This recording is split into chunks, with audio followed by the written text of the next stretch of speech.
Welcome to episode 142 of Soccer Over Gotham. This is the Breaking the Wave edition. We have a great show for all of you. I'll tell you what we have on this episode. It's a good one. So first, Gotham is rising. A dominant second half earned Gotham third place in the regular season standings. Gotham also beat an academy team in Canada, has all but earned a spot in the CONCACAF W Champions Cup semifinals. We'll get caught up on that. And then Gotham finishes their three-game West Coast road trip against Bay FC this weekend on Sunday night. We will talk about that. But listen, folks, this is like the craziest table we've seen in a long, long time. Couple of games left. Gotham shares third place with four other teams. So we're still scoreboard watching. We're going to do a little bit of that. Then we're going to discuss the incredible growth of women's sports and the NWSL to close out this episode. But first, I haven't been here in a little while, Noel. How are you? Fully enjoyed my summer vacation, transition back into work and everything, and obviously coming back to the show, I think at a peak moment for Yeah, Gotham. yeah, no How was your doubt. summer? It's been great. Got a crazy day today, but I'll get through it. Just shout out to Sam Kerr. Sam Kerr is back on the field. She scored her 100th career goal. Amazing. Hashtag once Gotham. We love Sam Kerr. She's a legend in the sport. Just happy for her. This morning, Noella, I went to the park and did some sprints. I also shot a little bit of basketball, and I felt like I shot about as well as the Liberty did last night. Uh, Oh no. sorry, Liberty. You got to step it up. One game left in their opening series. It's a best of three series. It's 1-1. If any team can turn it around and take it to the next level, it's the Liberty. So they play Friday against the Phoenix team. And then if they win, they move on to the second round. So it's a do or die game. Let's watch it on ESPN2 Friday night. Now, everybody should subscribe to us on YouTube. We're building our army up there. It means the world to us just to subscribe to us on there. But Noella, let's just jump into it. There's a lot to get into. First, we got some roster news. A player is not leaving. A player is not coming. A player is staying. And that is Sarah Shapansky. She has signed a contract extension with Gotham FC through the 2027 season. Obviously, we're super excited about it, and what an incredible talent. And she showed off in the game, which we'll get to in Canada. But Noel, your thoughts on keeping a talented rookie for a little bit longer? Incredible move by Gotham. Obviously tied for most assists in the NWSL as a rookie. Leads Gotham in assists, so her value for the team is indescribable. I think it's great also that she's a young player. I know there used to be a big thing like for us like a few years back saying that we didn't have like youth like younger players and a base that we could build off of. And Shapansky obviously is a player that I think Juan Carlos Amoros and the full team can rely on and build around for a long time. So it's really, really exciting to see. Yeah, she's a very unique player. Like no one else plays like her. And as you saw in the game against Vancouver or the Rise Academy team, if you give her any bit of space at all, she's going to find feet, no matter where you are on the field. Just an incredible player, incredible vision. When I saw her a little bit in college, but when I saw her highlight tape, I was like, okay, this player is different. She can play, and I knew she was going to surprise some people, and I'm glad that she did. She started off the season really strong. The grind of the season kind of seems to be catching up with her. So good that Gotham are giving her a couple of games off and getting back in the flow. She looked refreshed against Vancouver, and she looked excellent. You mentioned she's leading the league in assists. She's leading nearly the league in expected assists at 3.39, and she's got one of the top accurate long balls. Chances created. She's created 28 chances so far. She's got 32 successful crosses, which is high, nearly the top of the league. And she's dribbling. She has dribble success. She's got a lot of touches. And she's also won a lot of fouls around the box. So she's just been a dangerous attacker and just can't wait to see her grow and grow and grow. And glad we have her for a little bit longer. She is also very high on recoveries and duels won. So if you're playing for Gotham, you have to play on both sides of the ball, and she's been doing that very well. So just again, glad to have her here. And well, let's get onto this game. The first one, San Diego Wave. For me personally, like I had revenge on the mind. Reason being is because early in the season they played the Wave, and this was like if it wasn't the game, it was definitely one of those games where you were like, okay, something is wrong here at Gotham. Something is off. Something needs to be changed. Something's not working. The Wave basically played keep away for 85 minutes against Gotham. Gotham has shifted from like a very high pressing team to a high pressure team. So they're like against the wave, Gotham tried to really high press the wave. And when you're not pressing, when you're high pressing and one or two players is not in line with everybody else, you're going to get picked apart and pulled apart. And that's what San Diego did. They basically pulled Gotham all around the field. So I wanted to see how Gotham made adjustments for the wave this time around. And I'm happy to say that they did. Gotham is an excellent road team, Noella. They have, I think, only lost three of their last 25 away matches, which is pretty darn crazy. They're better away than they are at home, which is sad for the fans, but it is what it is. It's good to be a good team on the road. The lineup was very good. I mean, we had Jalen Howell, Rose Lavelle, and Midge Purse in the midfield, which was amazing. Bernina on the outside. It's good to see Bernina getting a good run of starts. I think she is in top form. Just your thoughts of like getting Howell and Lavelle on the field at the same time, and Bernina getting continued starts.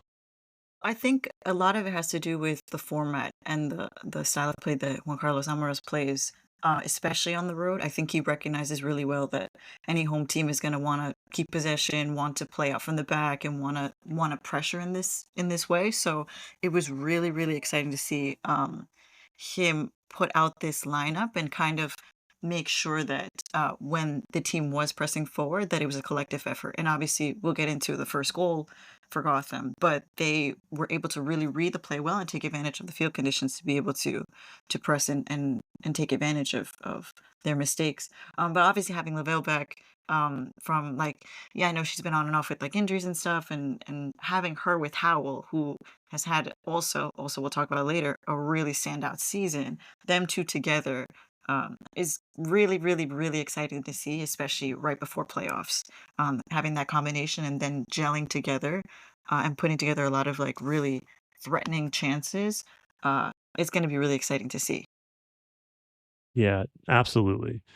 And just quickly, like that that field's always been a nightmare for us. Like every seems like every time we go there, it's either been like just played on with like college football and it's torn up. And like I remember that one game we lost like McCall and another player to like ACL injuries on that field. And this time it was just like a swamp. Like you seem like the like you go from CONCACAF in El Salvador where the ball just ran because it was a turf field to like a grass field that's super wet, so the ball was just stopping Dragon. short a lot. Yeah, indeed. So that was crazy. But they hung in there. And then just on tactics wise, as we talked about just a second ago, Gotham was not high pressing as much in this game. They were really letting San Diego hold the ball in the back. They were basically a flat four midfield. So they just were not pressing their back line. They were really attacking the pivots. So they weren't able to push the ball forward. And it worked for Gotham for the most part. They were able to keep San Diego on their side of the field and allow them, again, to play out of the back. Speaking of playing out of the back, Gotham, when they do press, they press hard and good on Jace. She catches San Diego playing back to Sheridan, who we know likes to play with the ball at her feet and sometimes holds on to the ball too long and makes some pretty poor decisions. You know, not that Berger doesn't do that either, but but yes. So Jace catches Sheridan, the ball falls to Astaire, and Astaire has a like 30 yards sitter and just rolls it in. It was good to get a goal out of that because this was not a fun first half. It was very too much two teams just trying to feel each other out. I will also say, I was a bit concerned, the opening like 10, 15 minutes Hmm. because Cascarino for San Diego obviously is such a threatening player. And down that right side, they had a few opportunities early on to get shots. And Berger obviously did really well to deflect and read a lot of these plays really well. So for us to be able to take advantage of this mistake, especially on this field, was really, really important, I think, to head in and try and take an early lead versus, like you said, a team that we've struggled a lot in the past to try and pick apart and try and understand their tactics. So it was great on them to take advantage. Absolutely. And Astaire is up to 13 on the season. And she's only two Sky Blue players have top 10 goals in a season. That was Sam Kerr at 17 and Astaire herself at 13. So she is close to getting the record for this club, which is crazy because you didn't think anybody could catch Sam Kerr. And like this team has never had a lot of like dominant scores. So it's good to see one player, Esther, reaching for that record. Just good to see. And then, I mean, J to J. So Jaden Shaw scored her on her debut in San Diego for the Wave. She also scored, I think, on her U.S. Women's National Team debut on that field in San Diego, and she scored her debut for Gotham on that field as well. Is there a player in the league playing better than Jalen Howell at this point? I'm not quite sure.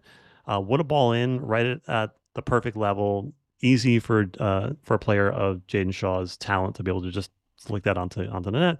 We're just happy for her, and yeah, it's great. Very, very exciting. I mean, obviously, everyone was excited when we first found out that she was gonna come over to Gotham, and then to see an immediate impact like this, like, for a player, there's nothing better for you to be able to get on the field as a sub and score immediately in your first game for your team. So very, very, very excited for her. Yeah, and she's happy to be here. It's still a weird feeling being a fan of this team for so long that like players are like happy to come here. It's just I'm still in that mode of like players like refusing to come to this team, and it's a completely different world now where like players are like crying because they're here. It's like it's it's definitely different. I mean, Gotham is built to handle teams that come out to play. If they sit in, it's going to be very difficult for Gotham to break down because we go direct, right to goal. So when we first scored on the Wave, they had to break out of their shell, had to come out, and Gotham was turning them over and basically held them in check for the rest of the game. And again, that was good to see. So a lot of what's good for Gotham happens when they score first. So, especially on the road. And as you mentioned, that teams like to play out when they're at home. They don't like to sit in when they're at home. They want to show off for the fans, and that works to Gotham's favor. This is what they call a 6 point game. Another win on the road, 5 wins, 3 draws, 2 losses on the road this season. 8 wins, 2 draws, 3 losses on the road in 2024. Gotham is just good on the road. Teams come out to play. Gotham punishes them for it. Uh, any player notes for this game? For myself, I thought Lavella, it was just very exciting to see her back out on the field. She had a good couple of plays that I felt like just weren't able to properly finish, or some mistakes later on after passes were made weren't correctly executed. But for me, I think she's going to be a really, really vital player for the team going into playoffs. As much connection that she can get with a lot of these like players that have had more games on them this season, I think is going to be really valuable for the team. Yeah, she always turns it up when she needs to. So yeah, excited to have her down the stretch. One thing that was interesting about San Diego is Gotham turned them into like a one trick pony. Like they ran out of ideas like in the 65th minute. They were just trying to force the ball down the left side and then get balls across. And honestly, I was thinking about it, I'm like, how many times are they just going to launch balls into the box because Burger's just going to eat them up every single time. It was just too easy for Berger in this game to just command her box. Good on Gotham for being able to force San Diego into being one trick team. Then Berger ties a club record for clean sheets set by herself and Brittany Cameron in 2013. She's going to break that record hopefully very very soon. We're just lucky to have her. This team, Noella, is a late season team. Juan Carlos has this thing where he does a lot of experimenting throughout the season, and I don't think that losses bother him that much. I think he thinks everything as a learning situation, so he throws players in that maybe don't get a lot of minutes, and he lets them run for a little bit. But when it comes down to like playoff time and crunch time, he kind of settles in on his best 11. He rolls with it, and this team kind of performs late in the season. We went on a run last year, a 7-1-1 run after losing to Orlando in early September. And then all the way to the penalty loss against Washington. If you think back to 2023, the playoffs where Gotham locks in and runs their way to the championship. And this season seems to be poised to do a similar run. Your thoughts on that, Noella? Surprised, to be honest, because like you said, this has sort of been his playbook since first joining the club, that he's been unafraid to experiment and try different combinations of players. And it's needed, honestly, when you have so many talented players on your roster. I was just reading an article just this morning about how now that like Lavelle is fully integrated into like starting again games, and obviously playing in the midfield with Howell, and you've got Shapansky as well. Like, talking about how Juan Carlos Amaros has to really think about playing them and what those minutes are going to look like for all those players. I think that's why it is so important for him to rotate and try these different combinations because when you have this sort of high level roster and this high level bench, you need to understand what is best suited for which game. And like we've talked about, home games are different from away games, and those tactics are going to change. So I think it's really impressive and really exciting to see a coach execute that. I think probably I mean, we're biased, I think. I'm biased, but I think he might be the best coach in the league right now who understands how to properly rotate, his team and his players.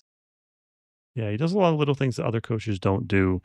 We mentioned it before about he always seems to be able to find a way to like get players a couple of games in, and I think that works so much for the development, for getting them in the flow of the game, to understand the tactics, and I think again he does a lot of experimenting during the season, and when it comes crunch time, he kind of turns it in. And yeah, I agree with you that he's definitely if he's not the best, he's one of the best coaches in the league. Now, hero of the match, fans voted Shaw debut goal at 52% over Howell, Esther, and Lavelle. Your thoughts on giving the hero of the match to Shaw? I don't think they're wrong by any chance. I think we've talked about it all the time. The fans are always right.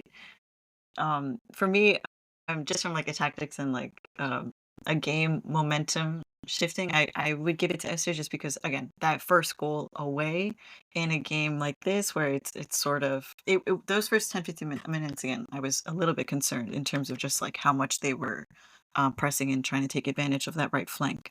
But Esther being able to get that first goal set the tone for the game, and like you said, forces the wave to have to come out and attack and opens up a lot of channels and spaces for Gotham to then counterattack. For me, it was Esther, but Shaw, of course, it's exciting to see her come on and make an impact. Yeah. Fan thoughts over on Instagram. Calamachia. I hope I'm saying that right. I think they're really starting to gel. Everyone's healthy, learning how to connect. Everyone looked good, but I'm going to go with Howell holding it down the midfield. Of course, AKB has to be mentioned. RC Stewart said I think they need to pick one of Portillo or Jace to start games, which I agree with. Or only two actual mids to start the game is too open, in my opinion. I agree. Other than that, full strength lineup should terrify this league. Again, agree. Rachel's mom said, great game. Purse didn't score, but fabulous game. Great team win. The points this team has dropped this year, I would love to have back. Yeah, agree. Uh, they would be right up there. Yes, they would be.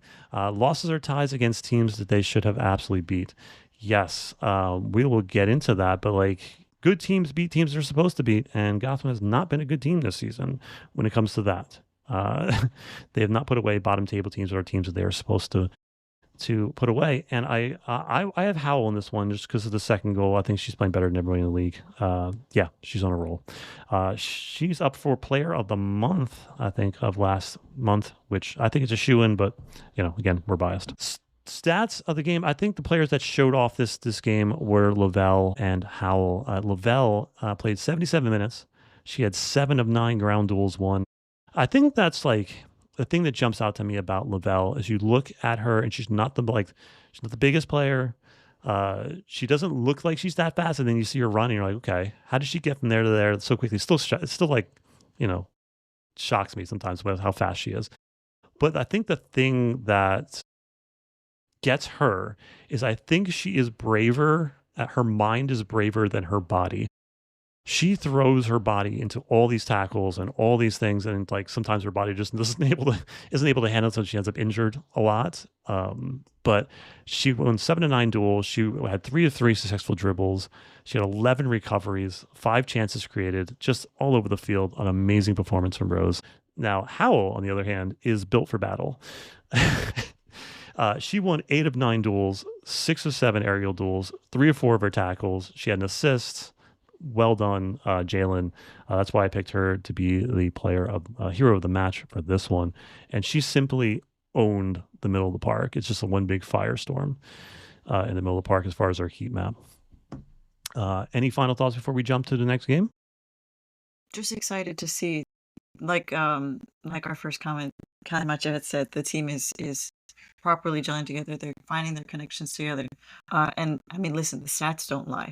Like those ground duel won and I mean, for me, the biggest note from there was the chances created by Lavelle. Like, she's so smart and she has such a great vision of the field. So seeing this combination in the midfield is really, really, really exciting. I probably could have picked Lavelle too, but like sometimes like I expect it from her. Yeah. I don't know, like she's just awesome and like okay, that's par for the course for her. Yeah, she would have to do something really spectacular to like get me to think she had an amazing With the game head of because her she's bar. yeah, yeah, her bar's so high.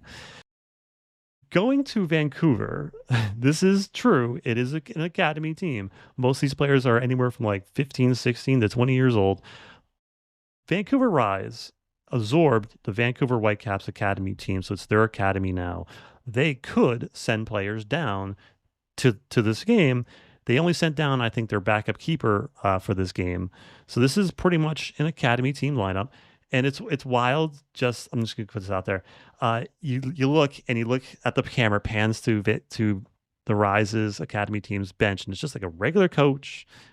Young players just sitting there doing things, and then they pan over to Gotham's like bench, and it's like Juan Carlos has got his like. There's three coaches, earpieces in. They got all their iPads and like it's like this whole technological thing. It's just funny to see the difference between these two teams, the way they're set up, and how this Gotham is a little over the top. Anyway, they put together a pretty decent lineup for this one, and it's kind of crazy rolling into like against an academy team with a FIFA World Best 11 player in the starting lineup. Portillo is. Stengel up top, Shapansky, Hasbo, Shaw gets the start, getting her integrated pretty quickly into the team. Sophia Cook, who I thought looked good in this game, Real, Freeman, Duran, and Harper at the back line, and Ryan Campbell gets the start. Good for her. I'm glad she got the start. Just any thoughts on that lineup at all? Happy to see, I think, some of the players who hadn't been getting as many minutes, like just be able to hop on, get the experience, get the playing time. I think, like we're going to talk about later, like Hasbo, I think, does a really good job just hopping in and really dictating a lot of like plays in the middle of the field and on the left side. So I was really happy to see. I think Hasbro's going to be an early fan favorite. I think she's going to be fun to watch. This is definitely a David versus Goliath match. And first, just good on the Vancouver Rise Academy team. They did not shy away from this game. They played Washington. That's pretty crazy to be like in that age group and to be able to play like Trinity Rodman and the Washington Spirit. And now you're playing against Astaire and Gabby and like you know what I mean? Like this, it's just wild to be able to play that kind of players at that age. That's got to be pretty crazy. I imagine you were not playing players at that age, Noella. Not at all. I don't know how I would react, to be honest, but the experience for Yeah, those players, I'm sure, must be really. I mean, they'll learn from it 100%. no doubt, and they played hard. I think they're going to learn a lot from the experiences. They're going to be better for it, and getting a goal against Gotham, I mean, that's something you're going to remember for the rest of your life. I mean, every young player that played in that game was dreaming of that moment to get a goal against a team like Gotham or Washington and to just the ball goes over the top. Duran gets beat a little bit, but is what it is. Campbell is still learning, and she realized pretty quickly that she's not Ann Katzenberger yet. She can't be that far off her line, and hits the post, gets the rebound. I mean, it's just good for them. At that point, it was 2-0. This was really interesting for Gotham because I felt they played more in a three back and they kind of let Duran just hunt. She was up the left side. She was up in the box. She was adding more numbers to the midfield. And it was basically like Mandy Freeman just holding it down and then Hasbo would drop in as a second center back if they needed it to. But Duran gets up the left side, plays a great ball in. Hasbo gets her first and Real puts the ball across. Stengel puts the ball in the back of the net. So that's like clinical finishes. Well done for the team. It was a good start.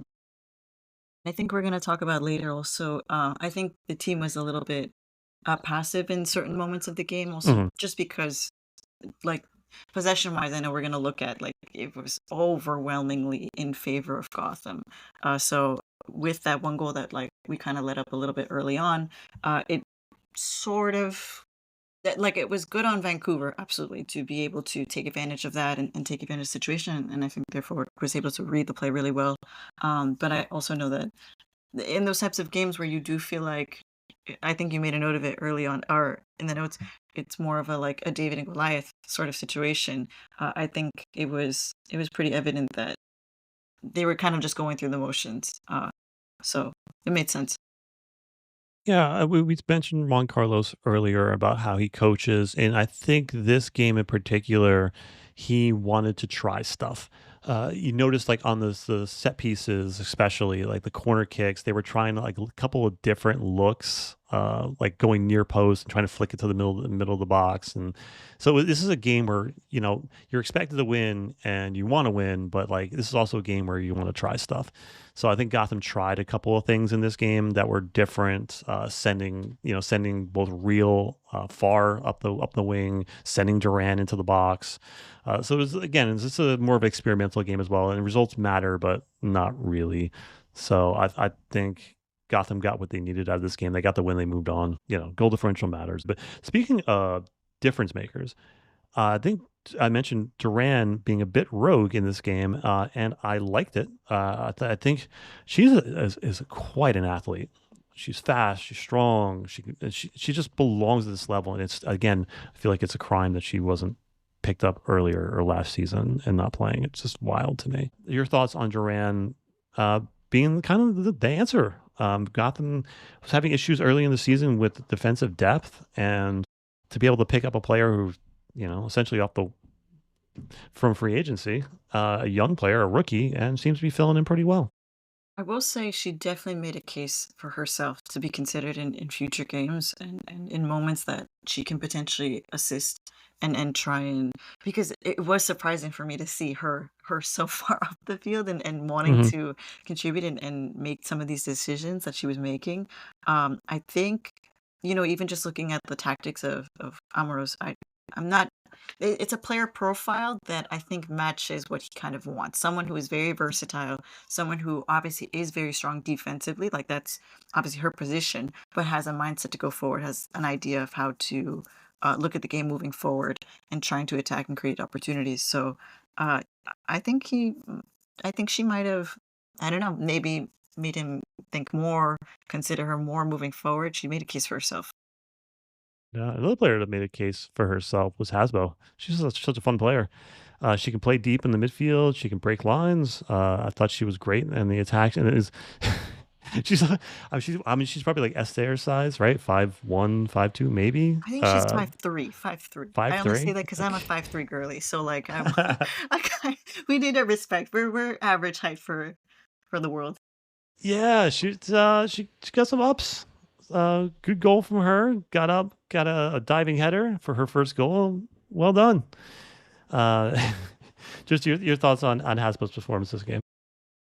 I think also for this game, she was in a position where she was receiving the ball a lot and facilitating and moving the ball really well. Just because of again like the format of the field and or the format of the tactics, I want to say. So she was filtering in and out the ball really really well. That I will say, like we talked about just like a few minutes ago, the midfield position for this team is just so competitive to get into. So I don't know how he may consider like rotating her in and out. But she had a strong game though, so very happy to see. You are correct. She is 5'3". I That's gotta know. funny. I gotta support my 5'3" girlies. I have to. Yeah. The second half, Gotham it's 2-1 in the half, and then I think they expected to put Esther on the field just to get her keep running out, get her to keep her in form and things like that. But it kind of felt like what's that Michael Jordan meme where it's like the like F those kids. Um, I thought it was like Amros going to halftime. Like, okay, I'm tired of these kids. So he throws us there. She scores within the first 90 seconds of the game. And it's like, okay, we're done. And they kind of settle in. And then Bernina gets one late in the match. Good for her. Her hard work's paying off. She was excellent. But yeah, like we said, like got what they needed out of the game. We move on. No injuries. On to Washington Yes, and hopefully out of the group. no injuries. Yeah. So we have Washington left, and only Monterey can catch us. They would have to like really put a hurting on Alianza and Vancouver Whitecaps, and I think they also have to play Washington as well. So there's a chance they could catch us, but most likely they would have to win out and win big every game. So I think we're pretty good. Gotham, if Gotham beats Washington, we're through. If they tie, we're probably through. If we lose, we might need help, but otherwise, I'm pretty sure that we're are through to the semifinals. On the other side, Orlando just put a hurting on Chirilo. And then I think they're our top of their group. Club America is probably going to get through. It's probably either Orlando or Club America in the semifinals. That's going to be some good games coming up. What are your thoughts on this tournament so far? I think it's been good. Obviously, we don't want to see like blowout games, and we don't want like clubs to come in and kind of get battered. And I think just some of the games, like in Group A, I think were a little tough to watch, just because like the level was such a big difference. And obviously, like in this game, it is exciting for the players from Vancouver to get this experience. But I don't know. I have mixed feelings, just in terms of like level and like how competitive it is. But on the flip side, though, on the positive note, it is important, I think, to have these different tournaments, have these different opportunities to play aside from the league, because again, Juan Carlos Ramos is able to rotate players, try different combinations. Different players are able to get more exposure. There's more playing time for a lot of different players that wouldn't play normally in the league, in league games. So I don't think it's bad at all. And obviously, once we start getting into semifinal final games, that's where obviously we'll see some of these teams really pop in and want to compete and obviously win. So it's I have mixed feelings, but it's been good to see them succeed though and win these games. Next season, the Northern Super League will be a participant in this. This year, just because they weren't set up yet, this is why there's an academy team in there. Right. So the level's going to jump up next year. So hopefully, hopefully we'll have a better quality of matchups next season. I like this tournament. Again, timing is always a pain in the butt when you're getting close to playoff time. You don't want to be flying all the way to Vancouver, at this time of year. I like this tournament. I think it's fun, and obviously the end result of playing the best teams in the world. Happy that we're winning. Let's talk about some thoughts from fans. Nick Clayton over on Blue Sky said, "Great to see Hasbro get on the board and continually impressed by Duran. We both are as well. Felt like it showed an unnerving amount of desperation to sub in Esther when they did, but I never turned down the opportunity to watch her play. I think that they were just putting her in just to get her run out, to keep her in form. Yes." But I totally it did. It does give that impression. Gotham was like, okay, we need to do something here. These kids are playing this too hard. But stat wise, it was 18 shots to 6. It was 5 shots on target to 1. They scored their 1 goal, 1 shot on target. 81% possession. Gotham had 699 passes, 87% passing accuracy. They held Vancouver to less than 50% pass accuracy, which is hard to do on any level. 10 corners for Gotham, 0 for Vancouver. Anything jump out at you as far as the stats? Has to be possession, right? It's just Right. it's incredible to see that 81% possession. For me, I'm big on like wanting to keep the ball, retain the ball. So that for me was crazy. Only 699 passes. Couldn't get 700? What's going on here? That's a lot of passes. Anyway, 4 fouls each. Just a quick ref note. Like, again, I don't mention refs on the podcast, but like it felt like there were pockets of this game where I was like, is there a ref? Because like their players were getting like fouled over and over again. It's like, okay, where's the whistle? Where's going on here? And there's a couple fouls in the box where I was like, okay, nothing. Like, did she sleep? Is she asleep? What's going on here? But yeah, so comment from Noxious Whims on Blue Sky said the second half was much better. Obviously, you got Xterra on the field. Ref definitely missed some fouls in the box, no doubt. It would be nice, but Gotham didn't need those goals. Then Antonello said the refereeing was abysmal in this match, and I agree. Yeah. I will say really Hero of the quickly. match. Oh, yeah. Good. Oh, sorry. I will say really Go quickly ahead. about like refing. Sometimes I find that like when there is a team that's like so dominant, there are some refs that kind of I think unconsciously like have pity for other teams, and so they will try and like turn a blind eye to some of these things. But I don't know. Like you said, we didn't really need it, so Yeah. Hero of the match, Shapansky, who we didn't mention earlier, had 50% of the vote. Hasbo, Duran, and Stengel also ran. Your thoughts on Shapansky? We didn't talk about her. Szymanski definitely had a good game. Full 90 minutes for her, which I think was important also, just to get through the full match. Uh, for me personally, I did think Hasbo was more dominant in terms of filtering in this possession. So that's the reason why I was kind of leaning towards her. But it was good to see Szymanski more up forward and creating more opportunities and trying to take advantage. It would have been nice, I think, obviously, for her to have gotten on the score sheet. But I think it's a routine game for her, to be honest. And I don't know if I'd say hero, but I think she did do well. So who would have been your hero? Me would be Hasbro. Again, just because of the lack of playing time and her coming in and doing so well and fitting in so well into the system. But that's just me.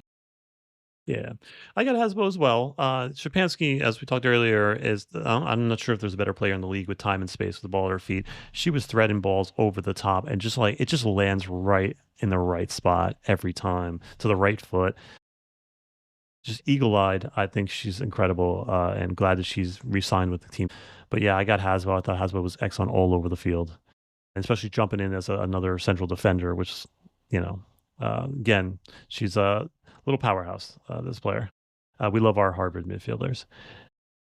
Let's jump back to the standings for the regular season. Gotham jumps up to third place. However, it's crazy because there is one, two, three, four teams stuck at 30, one team at 29. So we are still in danger. We are closer to being out of the playoffs than we are to grabbing second place. It's crazy. There's a lot going on, so we're still scoreboard watching. KC, no one's catching them.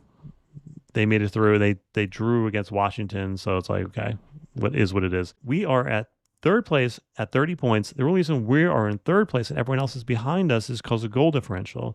We have a minimum 4 goal differential on Portland, then 6 on San Diego, and 7 on the Seattle Rain. So they got some catching up to do, even if we end up at the same points.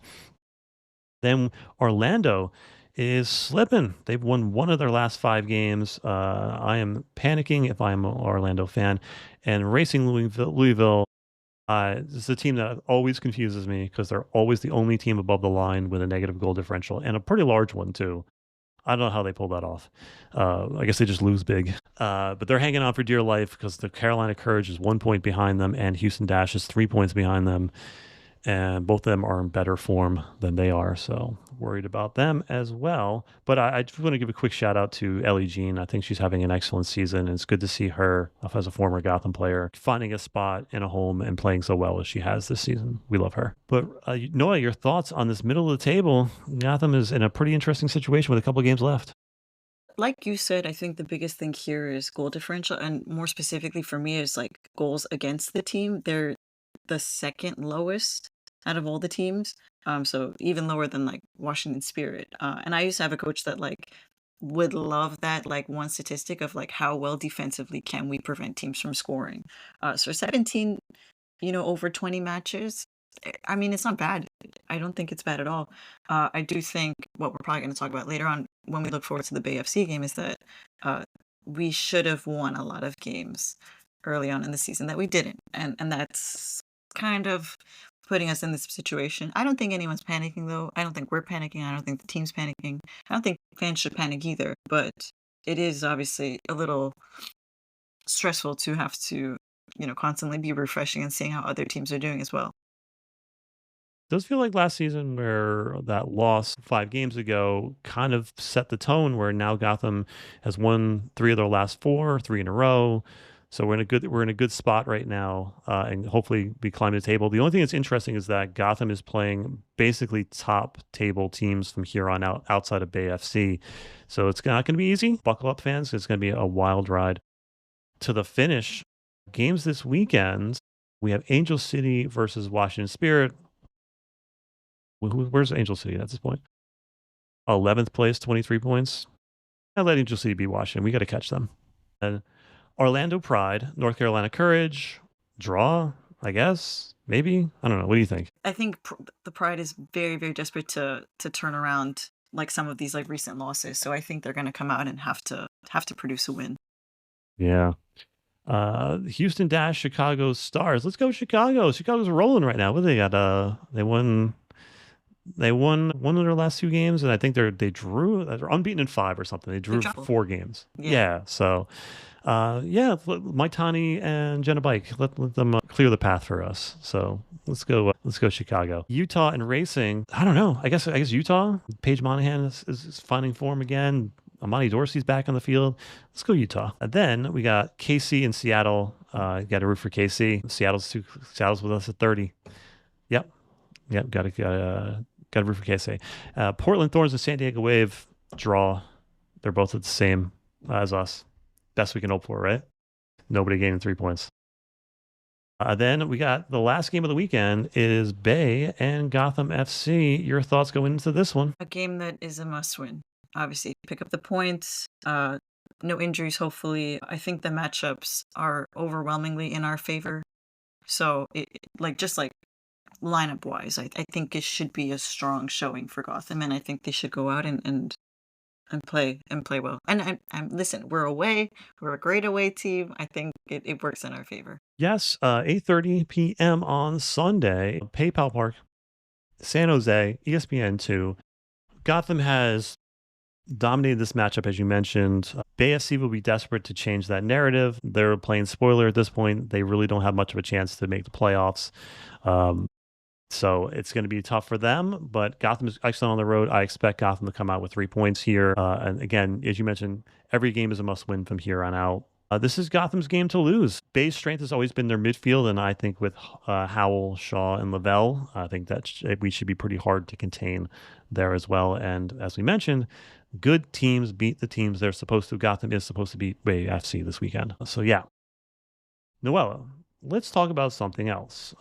Let's talk about how women's sports in general is growing at such a rapid pace. The NWSL is growing at such a rapid pace. ESPN and ABC is going to broadcast 36 matches in 2026 now. They're expanding their coverage, including all 8 on decision day and 3 playoff games. I love decision day. The audience for an ABC ESPN grew 72% compared to 2024. What a huge turnaround, and that's such good for the league. Just your initial thoughts on that. About damn time. I'm sorry. Am I allowed to say that? Hmm. Yeah. It's about damn time. I always find these like stats kind of interesting where like I don't know, like well they'll say like, oh, women's sports viewership has like increased by like X% amount. But then the other part is like, but it's the first time that it's being shown so consistently and so like accessible that like would it not have already been that way if it had already been showing? So sometimes I find those stats a little interesting, funny, but no, it's obviously very exciting. The Yeah, I have no other thoughts. It's about damn time. Yeah. It's about damn time. Speaking of accessibility, this year has been okay for Gotham. We've been on like pretty much the same streaming platform, but there's like 10 of them. Yeah, And that's now unfortunate. next season, there's going to be another one. This one is going to be a free one, which is fine. Anytime it's a free service, I'm happy for. It's always better than where we started, right? I was a fan when like it was like Go 90 and Yahoo Sports and like oh gosh, and like some of the games were like only on the web, and like you had to use like a browser to get there, and like that was craziness. So glad we made that jump up. And so there's like a platform called Victory Plus, right? Everything's a plus. It's going to be a free platform, and it's going to show a bunch of games next season. It's going to be over 55 games, including 25 exclusive Sunday night broadcasts. The partnership announced in September 2025 expands in NWSL's media rights and reach, providing more options for fans to watch games in the coming season. Obviously, we like that it's free. We like that it makes the game more accessible, more free games, more people can watch it. Yes, it's like another platforms. But yeah, other than that, what are your thoughts on expanding the coverage to another app but free? I listen, I'm hopeful. I hope it goes well. I hope it's like it runs smoothly. The only drawback obviously is like we're unsure like the how it'll like I guess like be put through. Sometimes, like, not all apps are, like, supported by, like, all, like, TVs and everything, or just, like, certain, like, web browsers won't open up certain things, but it's exciting, and I think if it's accessible, that's for me, that's always been really important. And also, do want to talk to you specifically about this. I know you're big into youth development and your coaching and all that stuff. So, NWSL was the first major league to get rid of the draft. I enjoyed covering the draft. I just don't. I didn't like anything about the draft. So I'm glad that that's gone. So what do the teams do now? Now that there's no expansion draft, now that there's no college draft, like how do they build? How they build their rosters, especially with Boston coming in and Denver coming in. So they added a lot of allocation money to these teams, but they're also adding an NWSL combine for the first time, which I find quite interesting. It's going to be where players go, play in a couple games. They do a little bit of training with the coaches, and they hopefully get contracts and picked up there or get on the radar of some teams. So that's going to be very interesting as well. It again will showcase these players that are super, super talented.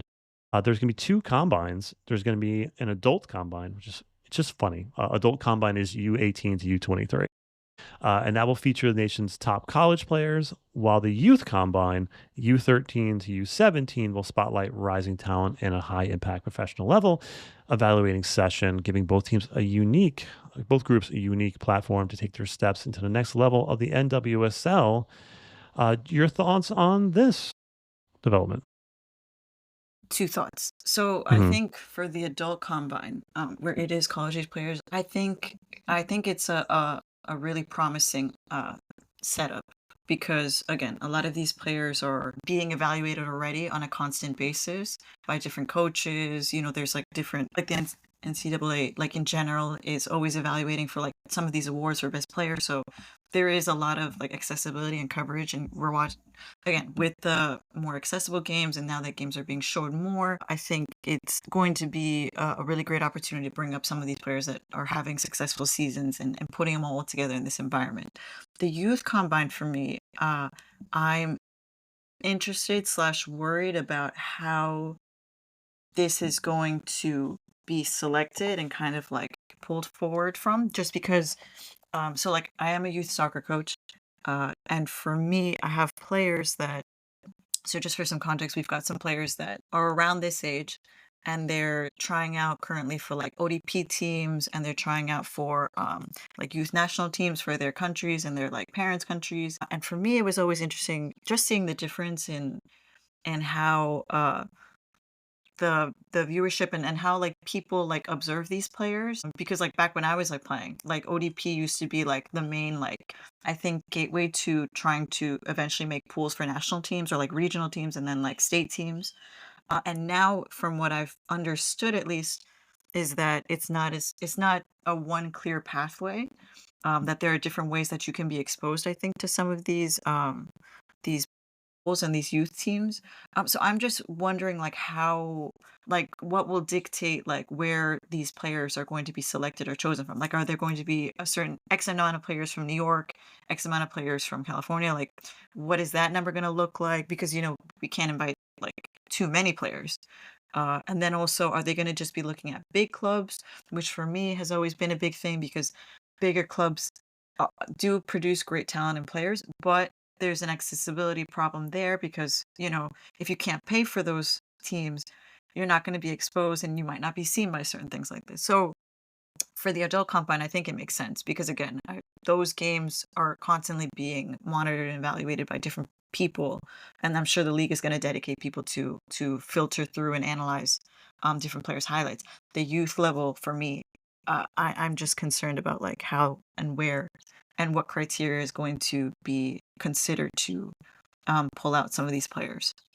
It's promising and I'm excited, but as always, there's going to be some things that I'm sure it's gonna be tricky to try and figure out at the beginning. Yeah, I'm 100% with you on the accessibility part. Like, where are these players coming from? Are these inner city kids that, or are these going to be again big club teams and rich neighborhoods, or that have a leg up on talent? So yeah, I agree with you. That's something that we should definitely monitor. There should be more equity in this game, and This is interesting because we're in an interesting spot because we have teams with a lot of the NWSL teams are starting to have two teams. So there's going to be developmental teams coming, which is great. Then you're going to have the combine. I feel like at the college level, I think the game tape is out there. Like, I don't know. I feel like if your teams have good scouting, they'll be able to find the players. I don't think there's the combine is necessarily necessary.